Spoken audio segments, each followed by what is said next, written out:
बिस्मिल्लाहिर्रहमानिर्रहीम, अस्सलामुअलैकुम। Welcome to my channel Syeda food secrets. आज हम बना रहे हैं बीफ यखनी पुलाव। बहुत ही ज़बरदस्त सा हम ये बीफ यखनी पुलाव बनाने वाले हैं। बहुत ही जल्दी और बहुत ही क्विक सी रेसिपी आपसे शेयर करने वाली हूँ। चलें इसको बनाना स्टार्ट करते हैं। 750 ग्राम्स यहाँ पर बीफ ले लिया मैंने यहाँ पर, और कुछ करीब से मैं आपको मसाले दिखा देती हूँ। तो यहाँ पर मेरे पास है 1 टीस्पून सॉल्ट, 1 टीस्पून हल्दी, 1.5 टीस्पून यहाँ पर मैंने ले लिया साबुत मिक्स गरम मसाला। सब चीज़ें इसके अंदर शामिल हैं, लौंगे, काली मिर्चें, सब कुछ। तो हमने मिक्स गरम मसाला 1.5 टीस्पून ले लिया है। 2 अदरक यहाँ पर मेरे पास है अदरक के टुकड़े, 1-1 इंच के 2 अदरक के टुकड़े ले लिए मैंने यहाँ पर। और साथ ही मेरे पास यहाँ पर 4 अदद लहसुन की कलियाँ, 2 अदद मीडियम साइज़ की प्याज से मैंने रफ सा 4 हिस्सों में काट लिया है। 2 टेबलस्पून सौंफ ले लिया मैंने यहाँ पर। 2 टेबलस्पून यहाँ पर मेरे पास है साबुत धनिया, 1 अदद यहाँ पर मेरे पास है बादियान का फूल, और 4 अदद मैंने ले लिए लाल साबुत मिर्ची। चलिए इसको बनाना स्टार्ट करते हैं। तो सबसे पहले हम क्या करेंगे, प्रेशर कुकर ले लेंगे, क्योंकि हम इसे प्रेशर कुकर में बनाने वाले हैं। बहुत ही जल्दी सा, बहुत ही ज़बरदस्त सा। शामिल कर देंगे इसके अंदर बीफ मैंने यहाँ पर लिया हुआ है यखनी पुलाव वाला जो होता है, अच्छा जो चिकना वाला गोश्त होता है ना, वो मैंने यहाँ पर ले लिया है।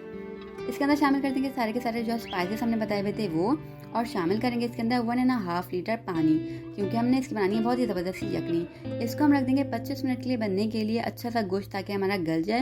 90% तक हमें गोश्त गलाना है, तो हमने 25 मिनट तक इसको पका लेना है। इससे ज़्यादा या इससे कम भी टाइम आपको लग सकता है, डिपेंड करता है बीफ पर। तो आप चेक कर लीजिएगा इसको लाजमी 20 मिनट बाद। हम इसको चेक करेंगे तकरीबन 25 मिनट बाद। तो यहाँ पर मैंने इसको चेक कर लेना है, 25 मिनट हो गए इसको पकते हुए। अब मैं इसको चेक कर लिया तो इसका अच्छा खासा मेरा ये बीफ 90% तक गल गया था। तो हमने क्या करना है, अब हमें इसकी यखनी सेपरेट कर लेंगे। तो इस तरीके से 1 अदद बॉल ले लेंगे और इसके ऊपर रख देंगे 1 अदद छन्ना, और ऐसे हमने अपनी यखनी जो है सेपरेट कर लेनी है, और बीफ कर लेंगे हम अलग। ऐसे हमने यखनी को छान लेना है बहुत ही अच्छा सा। देखिए इस तरीके से मैं शामिल करती रहूँगी। और फिर जो हमारे इसके अंदर स्पाइसेस हमने शामिल किए हैं, उसको हमने क्या करना है, लहसुन, लाल मिर्ची वगैरह जो हमने शामिल किए हैं, 1 अदद स्पून की हेल्प से उसको हम प्रेस करेंगे, ताकि उसका जो जितना भी फ्लेवर है, इस तरीके से जो मैं कर रही हूँ, आप इस तरीके से इसको प्रेस कीजिएगा कि ये अपने फ्लेवर्स जो है इसके अंदर पूरे के पूरे अच्छे से छोड़ दें यखनी के अंदर। ऐसे ही हमने पूरी की पूरी यखनी जो है अपनी निकाल लेनी है। तो आप भी ऐसे निकालिएगा। फिर हमने क्या करना है, 1 अदद पतीला लेना है जिसमें भी आप बनाने वाले हैं, उसके अंदर शामिल कर देंगे 1/2 कप के करीब हमने ऑयल शामिल किया, और 2 अदद मीडियम साइज़ की प्याज स्लाइस कट करके इसमें डाल दिए, स्लाइस में कटिंग किया मतलब। और फिर इस तरीके से प्याज 2 अदद शामिल कर दिए। इसको अच्छा सा ब्राउन करेंगे, और हम थोड़ी सी करेंगे सेपरेट ऊपर से डालने के लिए, और थोड़ी सी इसके अंदर ही रहने देंगे। फिर जो हमने यखनी बनाई हुई थी वो हम शामिल कर देंगे इसके अंदर। तकरीबन 2 टेबलस्पून मैंने यहाँ पर प्याज छोड़ी हुई है, बाकी मैंने अलग कर ली है। तो उसमें हम शामिल कर देंगे यहाँ पर यखनी जो हमने बनाई हुई थी वो। फिर ये 1 अदद तेज़पात और 2 अदद टमाटर मैंने काट के रखे हुए हैं, वो शामिल कर देंगे इसके अंदर, और इसको हमने बहुत ही अच्छा सा पका लेना है। फिर हम इसके अंदर शामिल करेंगे अपना स्पेशल जो हमारा यखनी पुलाव मसाला है वो बनाया हुआ है, वो हम इसके अंदर शामिल करेंगे। वो मैं आपको बताऊंगी कैसे बनाया है। तो ये मसाला मैंने बनाया, इसके अंदर 1/2 टीस्पून गरम मसाला है, 1/2 टीस्पून हल्दी पाउडर है, 1/2 टीस्पून मैंने चीनी लिया इसके अंदर, 1/2 टीस्पून रेड चिल्ली पाउडर है, 1/2 टीस्पून मेरे पास है इसमें क्या कहते हैं जीरे का पाउडर है, और 1/2 टीस्पून सॉल्ट लिया है मैंने, और 3 अदद इसके अंदर मैंने लिए हरी इलायचियाँ। तो ये हमारा बन गया है यखनी पुलाव मसाला, और इसको हम शामिल करेंगे 2 टेबलस्पून हम इसके अंदर यखनी पुलाव मसाला शामिल करने वाले हैं। बहुत ही ज़बरदस्त सा इसका फ्लेवर आएगा। सॉल्ट आप अपने टेस्ट के अकॉर्डिंग शामिल कर दिएगा, लेकिन ध्यान रखिएगा हमने यखनी में भी शामिल किया है, तो आप चेक कर लिएगा, कम ज़्यादा अपने हिसाब से आप देख कर फिर डालिएगा। यहाँ पर हमने यखनी पुलाव मसाला शामिल कर दिया, इसको हम बहुत ही ज़बरदस्त सा पकाएंगे। यहाँ पर मेरे पास है 1 kg राइस, जिसको मैंने हाफ आवर के लिए भिगो कर रख दिया था अच्छा सा, ताकि ये आप भी भिगो के रखिएगा। तो इससे क्या होता है, चावल बहुत अच्छे बनते हैं, खिले खिले से बनते हैं, उनका कुकिंग टाइम भी बहुत कम रहता है, ये जल्दी आपके जो है सेट हो जाते हैं। यखनी में हम शामिल कर देंगे 7 से 8 अदद हरी मिर्चें, छोटे साइज़ की मैंने हरी मिर्चें इसके अंदर शामिल की हैं, क्योंकि इसका फ्लेवर होता है बहुत ही ज़बरदस्त। जो बड़ी वाली होती हैं वो हम शामिल नहीं करेंगे, वो उसके अंदर इतना फ्लेवर नहीं होता, तो हमने ये वाली शामिल की है। इसका फ्लेवर बहुत ज़बरदस्त होता है, और पुलाव में ये बहुत ज़बरदस्त सी लगती हैं।